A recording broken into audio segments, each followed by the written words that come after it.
Background of HISTOSOL.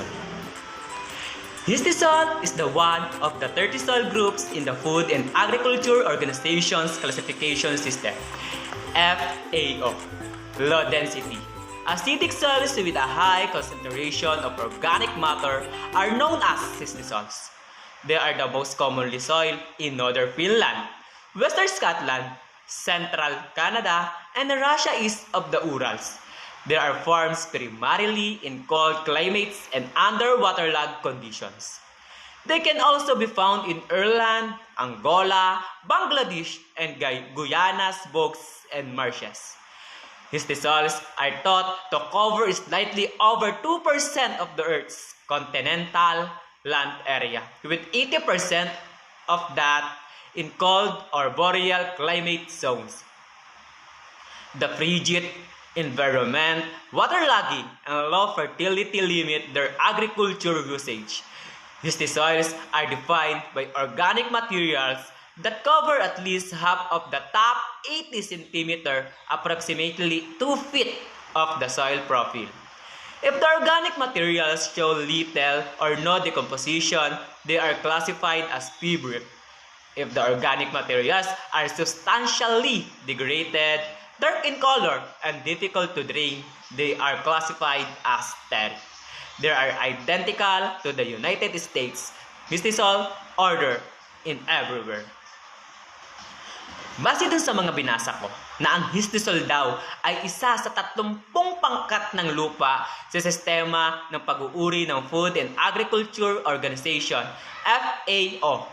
Ang mga low density, acidic na mga lupa na may mataas na concentration ng organikong bagay ay kilala bilang mga histosol.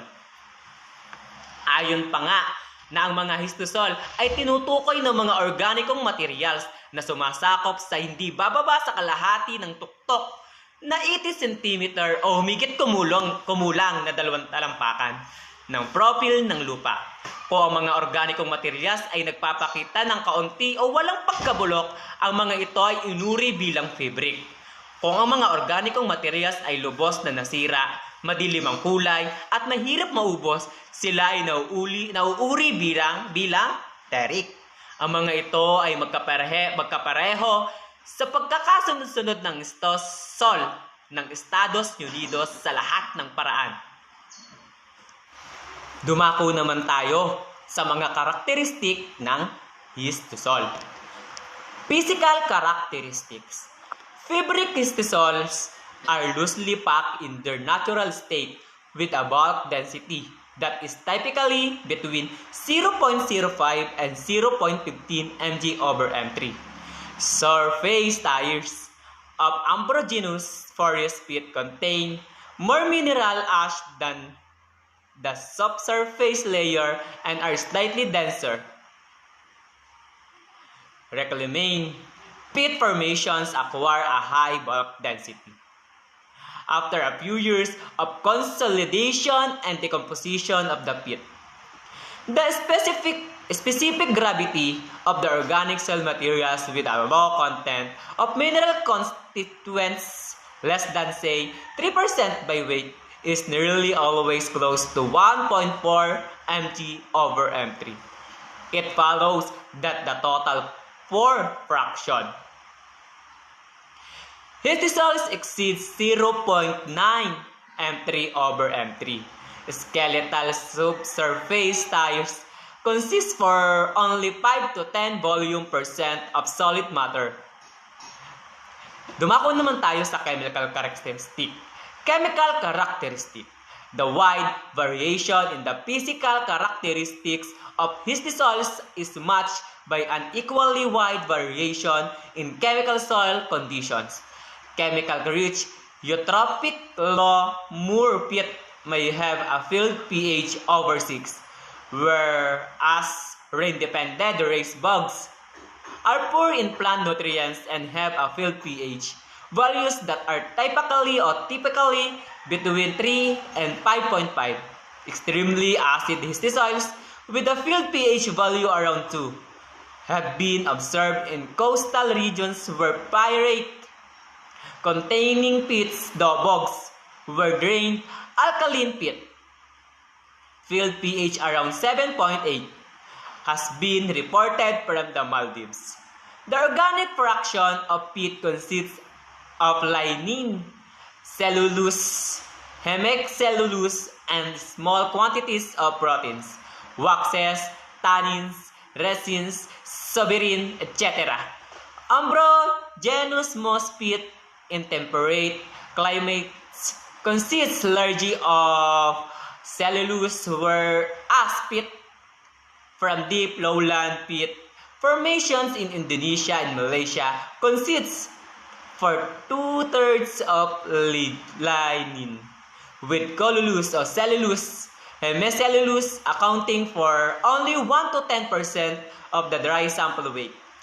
One important organic fraction in organic soil materials is not contained in fresh plant debris but is synthesized in the course of microbial transformation of the organic soil materials humic substances, a mixture of humus and humic of fulvic acid. Humic substances from stable complexes with metal ions. These are easily leached out of the peat mass with influence water. Geographic names such as Rio Negro, Blackawatara, Cola Creek, Irhitam, Swatter Water, and many more testify of the constant leaching of organic compounds from peat bogs. Histosols are important characteristics. Dumako naman tayo sa mahalagang katangian din ng histosols. Una, organic peatlands often known as bog soils. Pangalawa, it's made up of layers of biological materials, more than 20% organic materials by mass. Patatlo, formed in chilly wetland condition. Pang-apat, permafrost is not present.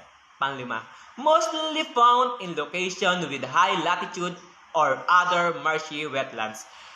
At pang-anim, area of ice-free land on the planet.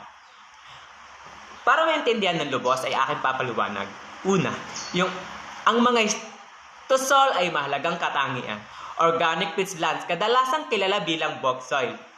Binubuo ito ng mga layer na biological na materials, higit sa 20% organic na materials ayon sa masa. Sunod, nabuo sa malamig wetland ng mga kondisyon. Sunod ay walang permafrost.